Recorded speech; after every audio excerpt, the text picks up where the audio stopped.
에 나와 있는 일주일 보면 함께 기도해요 내용이죠. 오늘은 목사님과 선생님과 예수 제자물 연구가 전도위에 기도합니다. 목사님 통해 성령의 기름 부으시는 말씀 선포에 여러분 기도해 주시고요. 또 선생님들의 영육간의 강건함과 사랑의 권면에 순종하기 위해서 선생님 이름 한 명 한 명 호명해 기도해 주시고요. 특별히 여러분 반에 있는 우리 담임 선생님들을 위해서도 많이 기도해 주시고, 또 예수 제자 교사와 또 참여한 학생들을 위해서 또 들은 말씀, 배운 말씀 삶으로 실천해서 여러분이 성숙하게 해달라고 이 시간에 잠깐 목사님과 교사와 예수 제자 훈련 전도 위에 같이 기도합니다. 여호와 하나님 감사드립니다. 이 시간에 부족한 종과 말씀 선포에 기도합니다. 성령께서 함께 해주셔서 진정 신령과 진정으로 예배하는 귀한 우리 친구들 되게 해주시옵소서. 진정 하나님께서 우리를 예배자로 불러주셨으니 아버지 말씀을 통하여 하나님의 음성을 듣게 하시고 하나님을 만나게 해주셔서 우리의 처해져 있는 모든 문제들이 주 안에서 해결되게 하시고 하나님의 음성을 들음으로 말미암아 그 음성에 순종하기를 결단하는 귀한 은혜의 시간이 되게 하여 주시옵소서. 험난하고 어려운 시대 속에서 하나님께서 길과 진리요 또 생명 되신다였사오니 그 말씀을 굳건히 붙들고 어려운 삶 속에서 승리하게 해주시옵소서. 우리 사랑하는 친구들의 진로와 또 앞으로의 아버지 성리 되어가는 과정 속에서 이 청소년 시기를 지혜롭게 잘 헤쳐나갈 수 있게 해주시옵고 하나님을 사랑하며 이웃을 내 몸처럼 사랑하는 귀한 우리 청소년들이 되게 하여 주셔서 이 땅의 빛으로 소금으로 또 새로운 피조물로 살아가기 부족함 없는 우리 친구들 되게 해주시옵소서. 현장에서 드리는 우리 친구들과 영상으로 드리는 친구들의 마음을 굳건히 붙들어 주시옵고 성령께서 함께해 주시옵소서. 박정수 부장님과 박유진, 박지연, 임성, 김신아, 길지, 기리천, 김세영, 김지영, 이혜지, 박윤지, 박윤성, 김영조, 박영원, 오민근 또 군에 있는 박성생까지 하나님 붙잡아 주시어서 그의 삶을 축복해 주시옵고 하나님께 형통하게 인도하여 주시어서 그가 내딛는 발걸음에 빛으로 소금으로 어둠이 물러가고 예수 그리스도의 권능을 행하는 귀한 교사들이 되게 하시고 그 입술을 통하여 건네지는 말씀들이 우리 학생들에게 귀한 삶의 끈대가 되게 하시고 길이 되게 하여 주셔서 우리 모두가 유기적으로 하나님의 지체 역할을 온전히 감당하러 말미암아 우리 청소년도 모두가 예수님의 이름으로 승리하게 하시고 하나님의 기쁨에 참여하는 복된 삶을 허락하여 주시옵소서. 착하고 충성된 종아 내가 작은 일에 충성하였으니 내가 많은 일을 내게 맡기리라 말씀하셨던 것처럼 특별히 하나님의 귀한 책임감을 가지고 말씀 증거할 때 성령께서 말씀을 밝히 조명하여 주셔서 전하는 자와 듣는 자가 함께 은혜 받는 귀한 시간 되게 하여 주시옵소서. 감사드리며 예수님의 이름으로 기도드렸습니다. 아멘. 할렐루야. 네. 작아요. 이랬으면 좋겠다. 자, 오늘은 책임감에 대해서 말씀을 전합니다. 한번 정의 한번 같이 따라해 볼까요? 내가 해야 할 일들이 무엇인지 알고 끝까지 맡아서 잘 수행하는 태도, 이게 책임감이에요. 계속해서 우리가 같이 신의 성품인 성품에 대해서 말씀을 전하는데 10월은 책임감이에요. 책임감이란 그런 귀한 말씀을 이 마음에 장착해서 여러분이 신의 성품을 닮아가기를 간절히 소원합니다. 자, 여러분들도 태어나면서부터는 아기가 태어날 때는 아무것도 갖춰져 있는 게 아니고 딱 태어나자마자 처음에 부모님과 엄마와 아빠와 줄이 연결되고 그리고 조금 더 자라면서 친구들이 생기고 그리고 이제 청소년이 되면은 더 큰 유대를 갖는 친구들이 생기죠. 목사님도 여러분과 같은 시기를 겪었죠. 여러분들도 똑같이 어린아이 또 유치부, 노년부, 청소년부, 청년부를 거쳐서 또 장년부 이렇게 시기를 거쳐요. 여러분의 부모님도 그 길을 걸었겠죠. 여러분도 그 길을 걸어가고 있는 거고 목사님이 한참 청년 시기였을 때 조그마한 노트가 있었어요. 그 노트는 뭐가 있었냐면 모임에 대한 노트가 있어요. 전화번호 책을 따로 만들었어. 예를 들면은 회사에 있는 동기들, 그때 그 동기들 모임 이름이 촛불이었어. 촛불 회장. 그 다음에 극단, 연극했었어. 연극 회장. 그리고 기능반이라고 목사님이 기능대회를 했기 때문에 기능반을 그 회 이름이 돌탑이었어. 돌탑. 그리고 서울 친구들이 있었어. 서울 친한 친구, 고등학교 친구들 4-5명. 그 다음에 목사님이 시골에서 서울로 전화 갔기 때문에 시골에 또 친한 친구들이 있었어. 시골 친구 모임. 그 다음에 회사 동료 모임. 회사를 다녔으니까. 그리고 교회 청년부 회장이었어. 청년부 회원들. 그 다음에 주일학교 교사였어. 주일학교 교사 모임. 그 다음에는 성가대였어. 성가대 모임. 그리고 목사님이 방송통신대 경제학과 다녔어. 홍보부장이었어. 방송통신대 경제학과 사업. 목사님 사업하고 싶었거든. 그래서 그 모임.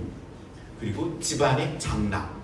그래서 요만하게 수첩을 하나 만들어서 그 회에 있는 전화번호를 또르륵 만들어서 목사님 전화번호 책을 만들었어.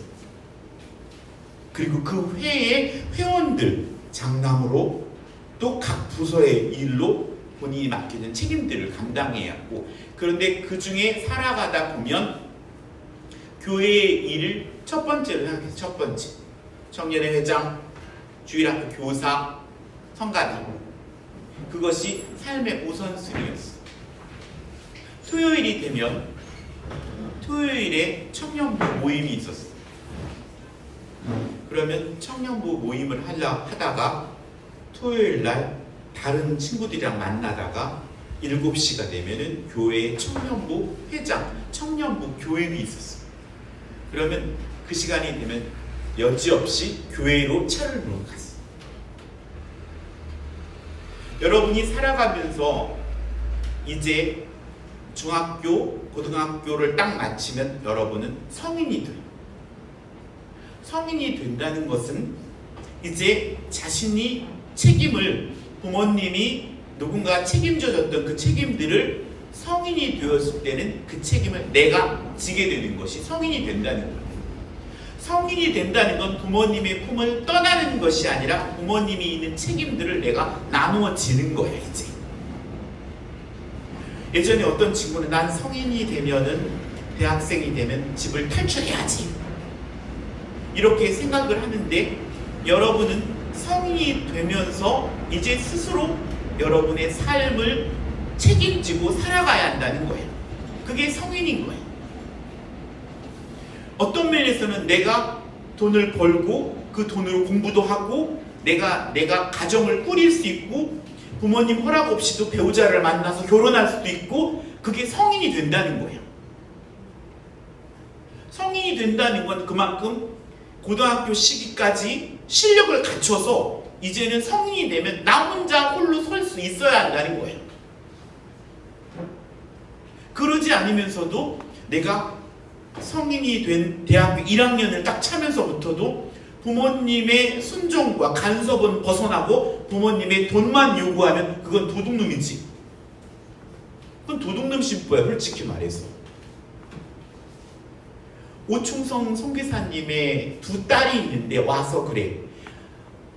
그 선교사님들의 자녀들은 대부분 부모님이랑 같이 돌아다닐 수 없기 때문에 다 떨어져서 공부를 하는 경우가 있거든. 다행가 아마 그럴 거야. 한국에 있는 학생들은 되게 이해 안 가는 것이 있대. 어떻게 부모님이 대학생이 됐는데도 등록금을 대주냐는 거야. 우리나라 대한민국은 대학생이 되면 당연히 부모님이 대줄 줄 알아. 하지만 미국이나 이런 데는 거의 대부분의 과부모들을 본인이 예를 들면 은행에 대출을 받든 학자금 대출을 받든 해서 본인이 그걸 나중에 직장 생활하면서 갚을 생각을 해. 그런 마인드를 갖고 있어. 근데 우리들은 대학만 합격하면 등록금 손 벌리면 탁탁 나올 줄 알아. 요즘 등록금이 얼마 하나? 보통 400, 500 한다. 400. 여러분이 4학기를 다닌다면 돈을 얼마큼 드리는 거야? 1년이면 돈 1,000만 원 들어가는 거야. 거기다가 자취를 하고 나오면 더 들어가죠. 1,000만 원. 적어도 4학기를 마치려면 얼마? 4,000만 원이 들어가요. 4,000만 원. 최소가 4천만 원이에요. 4천만 원. 내가 부모님이 당연시하다고 생각하지 말고 오늘 우리들은 성인이 됐다는 것, 대학생이 됐다는 것은 그만한 책임을 자신이 통감해야 한다는 거예요. 우리 가정이, 우리 부모님이 열심히 땀 흘려서 내가 공부하라고 돕고 있구나. 이것에 대해서 본인은 책임이 있어요. 책임이 있어요. 성경은 책임을 말하고 있는 거야. 우리 죄에 대한 책임을 누가 지신 거야? 예수님이 진 거죠. 그 책임을 진 예수님께 감사하는 삶을 살아가는 거 우리야. 어쩌면 우리가 부모님께 효도하는 건 부모님이 나를 이렇게 이만큼 성인이 될 때까지 키워주시고 돌봐주셨구나. 부모님 감사해요. 이 감사의 삶을 살아가는 게 효도하는 것이지. 그게 효자, 효녀지. 하나님께서 십자가를 지신 것이 당연하다고 생각하면 안 되고, 부모님이 나를 섬기고 돌봐주는 것이 당연하다고 생각하면 안 된다는 거예요. 그거는 어느 순간인가 책임감은 뒤로 싹 빼고 자녀로 내가 부모님의 아들, 딸이니까 탕자의 비유에 나오는 둘째 아들처럼 엄마 재산이 내 거니까 줘요. 이런 상황인 거지. 자, 고개 들어야 되는데 고개 숙이면 자와. 자, 얼마 전에 목사님이 차트를 달리는 프로를 가끔 봐. 거기서 목사님이 조금 감명 깊게 본 게 있어. 그게 뭐냐면 거기서 굴욕이라는 거에 첫 번째 1등한 게 뭐냐면 16년간 마라톤 우승을 하던 영국의 마라톤 여제 폴라 레프클리프라는 여자가 달리다가 소변이 마려. 그래서 식수대 앞에서 그냥 앉아서 소변을 싸. 어떤 면에서 되게 굴욕적인 거지만 그렇게 소변을 싸고 달려서 우승을 해. 좀 더한 거는 남자 선수가 나와. 그거는 19살이야. 미카엘이라는 사람이 달리다가 배가 아파.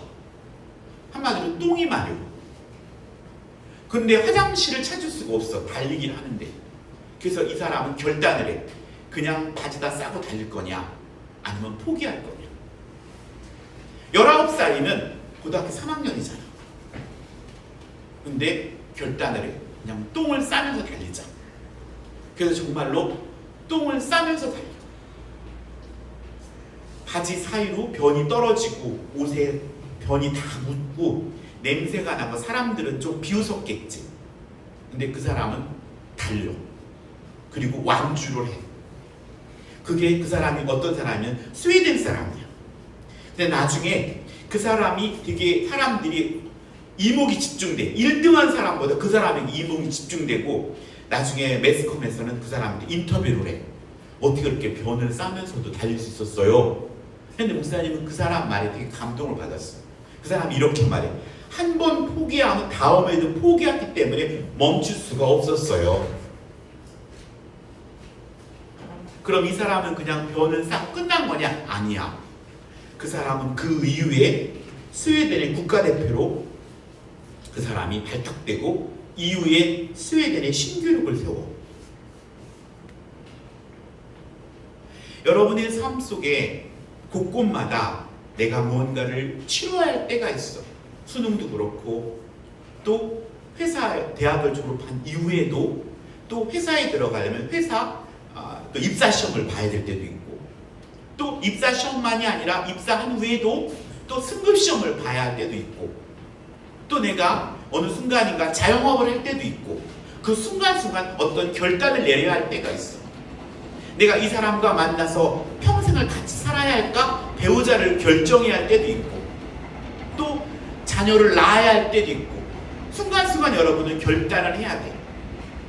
그때 이 19살의 청년에게 있어서는 그가 이 마라톤 대회에 나가기 위해서 수없이 노력했던 땀방울이 있었고 그리고 그 순간만이 아니라 그는 시작이야. 여러분에게 있어서는 인생으로 말하면 아직 성인이 되지도 않은 사람이 대부분이기 때문에 자기 스스로 자기 안에 책임을 지려는 첫 스타트도 아직 내딛지 않은 사람이 여러분이에요.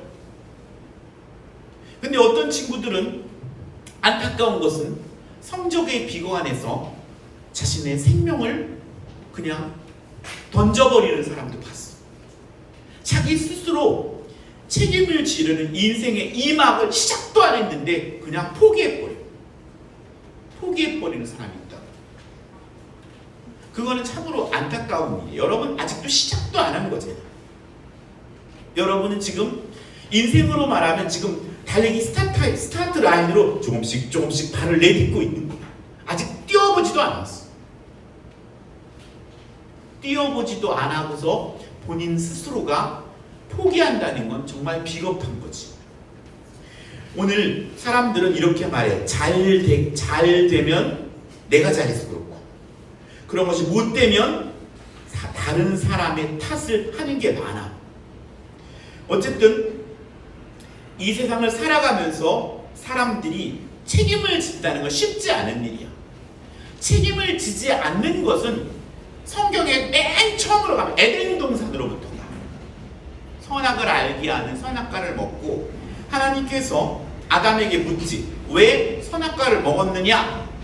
라고 말하자 아담은 핑계를 대잖아. 하나님이 저에게 주신 그 여자가 먹게 해서 먹었어요. 하와야, 너는 왜 선악과를 먹었느냐? 저 뱀이 유혹해서 먹었어요. 하고 핑계를 대는 거예요. 제가 잘못했어요. 제가 책임을 질게요. 그게 리더거든. 그렇기 때문에 믿음이 좋다는 것, 또 우리가 성인이 된다는 것은 내가 책임질게. 얘야, 엄마 아빠가 책임질게. 열심히 공부해. 그게 여러분에게 부모님이 여러분을 섬겨주는 거 아니야? 당연한 게 아니야. 성인이 되었는데 부모님이 여러분에게 열심히 일하는 데에 등록금을 준다는 건 엄마 아빠가 책임져 줄게. 넌 열심히 공부해. 하고 부모님이 그걸 책임져 주는 거야.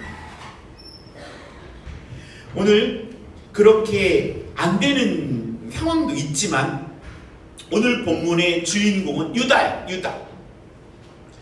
요셉이 오늘 애굽의 총리로 있고, 그리고 요셉이 그의 형들이 곡식을 사러 왔을 때 알아봐.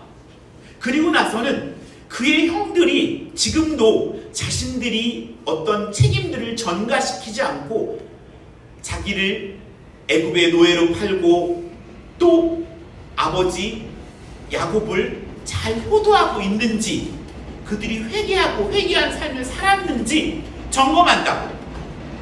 그게 애굽의 총리로서 점검하고 있는 거예요. 그래서 그들에게 그 형들을 시므온을 갖다가 잡고 베냐민을 데려와라. 그러면 너희들이 염탐하러 온 사람이 안 줄 알고 곡식을 주겠다. 하고 오늘 그 형들을 시험하고 있는 거예요. 그 시험에 그 가족이 몽땅 다 지금 엮여 있는 거예요. 그 상황 속에서 그 기근으로 인하여서, 근데 야곱은, 그 아버지는 시므온이 뭐야? 둘째 아들이잖아. 둘째 아들이 잡혀 있는데 베냐민도 데려오라는 거야. 그러니까 아버지 야곱은 허락하지 않는 거야. 안 된다. 내가 아들 요셉도 들짐승에게 찢겨 죽었고, 그리고 지금 시므온도 붙들렸는데 그거 하나 남은 베냐민도 또 잃을 수 없다 하고 야곱은 허락하지 않는 거예요. 그때 이것을 중지한 사람이 누구냐면 유다였다는 거야. 유다. 그렇다면 야곱은 지금 오늘 성경 본문을 읽은 것이 그러는 거야. 핑계를 대는 거야. 너희들 왜 맨 막내 아들이 있었다고 왜 그 사람한테, 애굽의 총리한테 말했니? 라고 뭐라는 거야? 그 책임을 자식들에게 전가하는 거야. 그때 유다가 그 중간에서 중재를 하는 거예요. 아버지, 그 애굽의 총이라는 사람이 물을 때 그 베냐민을 데려오라 할 줄 저희들이 어떻게 알았겠어요? 하면서 베냐민을 아버지가 내어주시지 않으면 저희는 갈 수가 없어요 라고 지금 말하고 있는 상황이다. 여러분이 알고 있는 유다는 야곱의 넷째 아들이야. 루벤이 있었고 시몬이 있었고 레위가 있었고 유다가 있었지.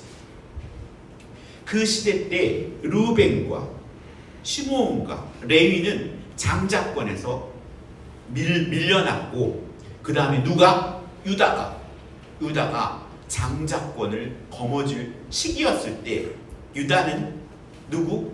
정적이었던 아버지의 사랑을 받고 있는 요셉을 제거해버려요. 그래서 유다 스스로가 이제 명실상부한 그 집안의 대를 잇는 재산의 두 몫을 가질 수 있는 장자권을 거머쥐게 된다고. 근데 재미있는 것은 유다가 그걸 주동하고 자기 동생의 아버지가 만들어둔 채색옷을 벗겨서 순양을 죽여가지고 그 피를 묻혀서 아버지 갖다 줘요. 아버지, 이거 동생 요셉 거 아니에요? 이거 짐승이 물어갔어요. 찢겨 죽었어요. 그건 뭐야? 아버지가 요셉을 심부름시켜서 보내서 동생이 죽은 거예요 라고 말하는 거야. 그럼 그 모든 책임을 누구한테 지게 하는 거야? 아버지 야곱에게. 야곱의 입장에서 보면 자기의 심부름을 잘 시켰던 요셉에게 형들의 안부를 묻기 위해서 요셉을 보내잖아. 근데 요셉이 길에 가다가 맹수에게 물려서, 한마디로 말하면 잡혀먹은 거 아니야. 그러니 그 책임을 얼마나 아버지가 통감하고 눈물로 세월을 흘렸겠어. 나 때문에 누가 죽은 거야? 요셉이 죽은 거야. 그렇듯이 유다는 어떤 면은 잔인했지. 아버지가 아들을 죽인 거라 다름없어요 이 말이야. 근데 웬걸 그 아버지 야곱은 그 죽었다고 생각한 요셉 때문에 매일 눈물로 삶을 지새워. 성경에 보면은 그래서 뭐라고 말해? 내가 슬피 울며 수울로 내려가 아들에게로 가리라 하고 울면서 어떠한 사람들의 위로도 받지 않고 그 눈물의 세월을 보내. 자기가 제일 사랑했다고 생각했던 아내 라헬이 낳은 아들 요셉, 자기 말을 열심히 들었던 그 귀염둥이 요셉이 어떡한 거야? 짐승의 밥이 된 거 아니야. 그렇게 눈물로 세월로 흘릴 때쯤 유다는 양심의 가축을 느꼈던 것 같아.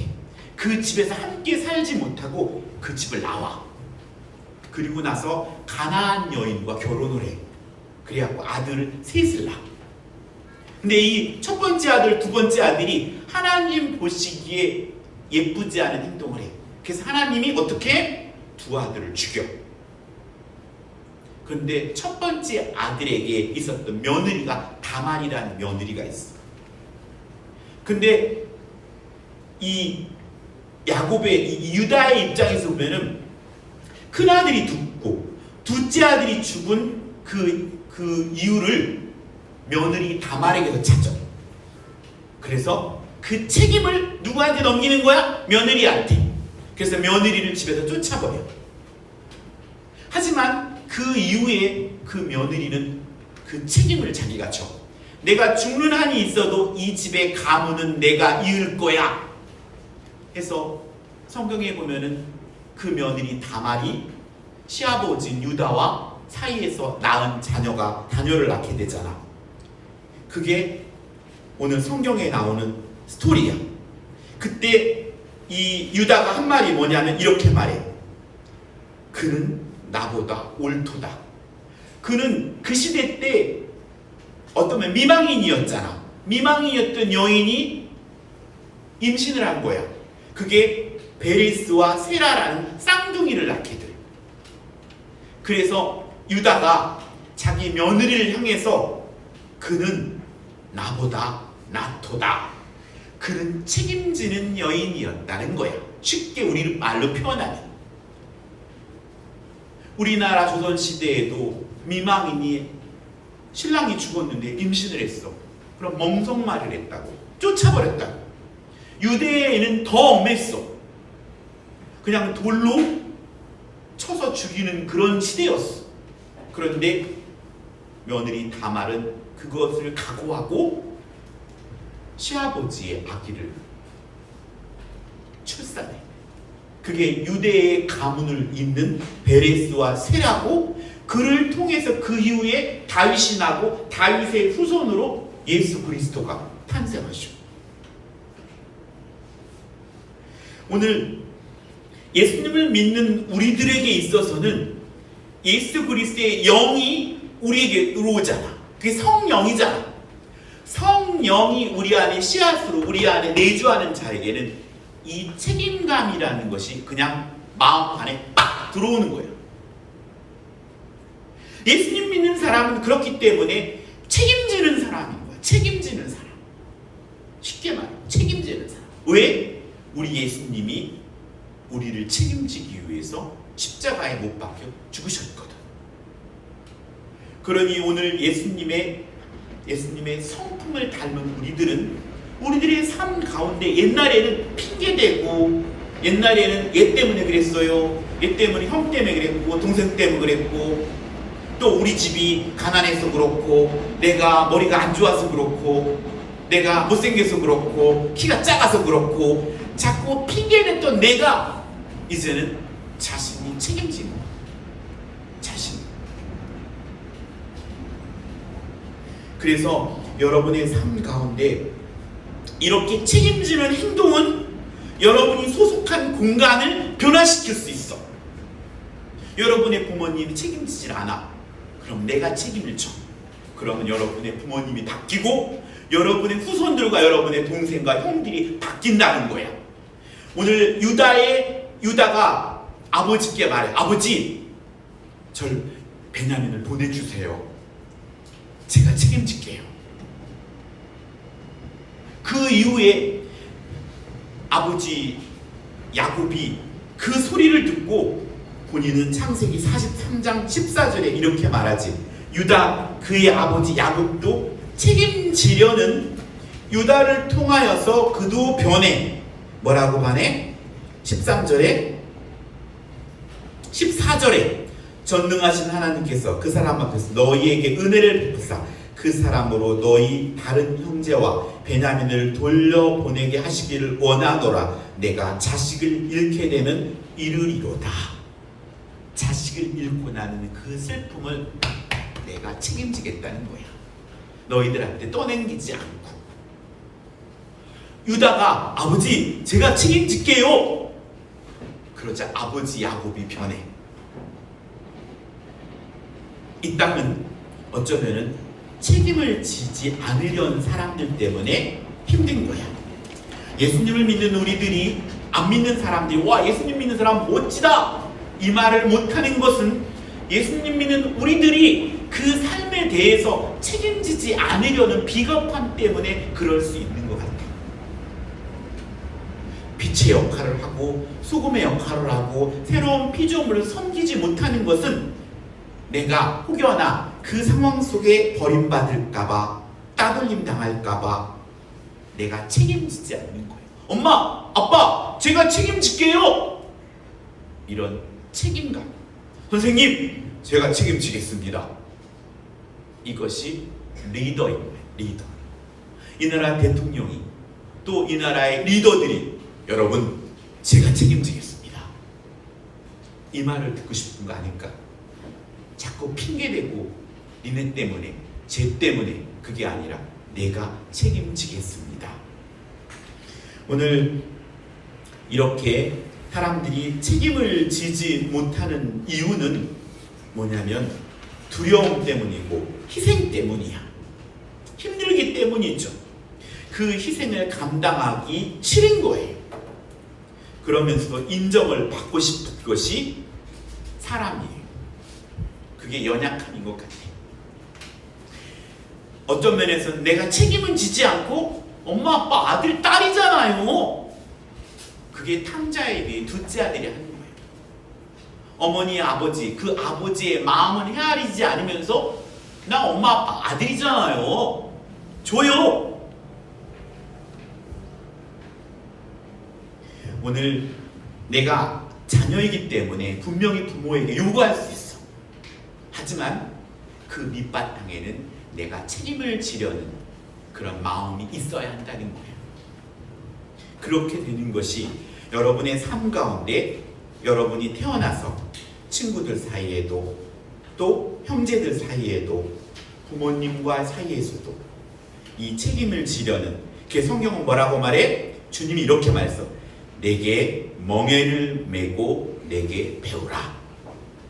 여러분에게 주어진 멍에, 소가 달구지를 끓을 때 그 침을 질고 끓기 위해서 어깨에 매는 이렇게 기역자 비슷하는 그런 그 멍에, 그 멍에를 메고 내게 배우라는 거예요.